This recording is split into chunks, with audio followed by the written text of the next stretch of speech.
Good day everyone, my name is Cian Tufas and I'm here to discuss about the line of position. In the maritime navigation, the line of position (LOP) stands as a fundamental concept, pivotal in determining a ship's precise location at the vast expanse of the ocean. This critical element is established through meticulous process involving series of observations of celestial bodies, notably the sun, interwoven with the key navigational techniques such as dead reckoning or DR, assuming position and the running fix.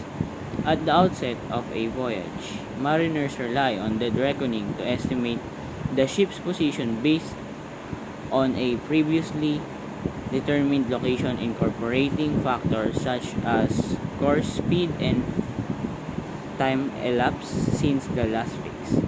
The assumed position then emerged as an essential component, serving as an initial estimated position utilized as the starting point for celestial navigation circulations.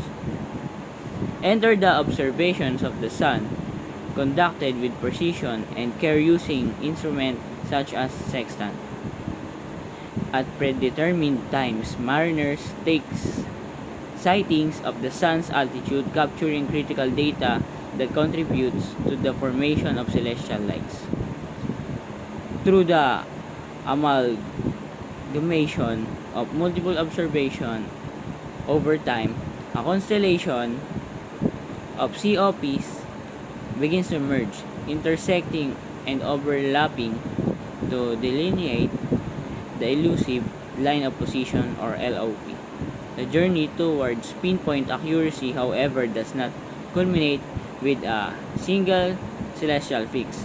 Rather, it evolves through the application of the running fix method, a dynamic process that iteratively refines the ship's position.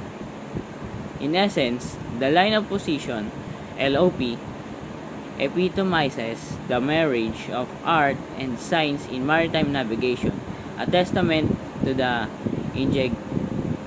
ingenuity and precision of seafaring traditions.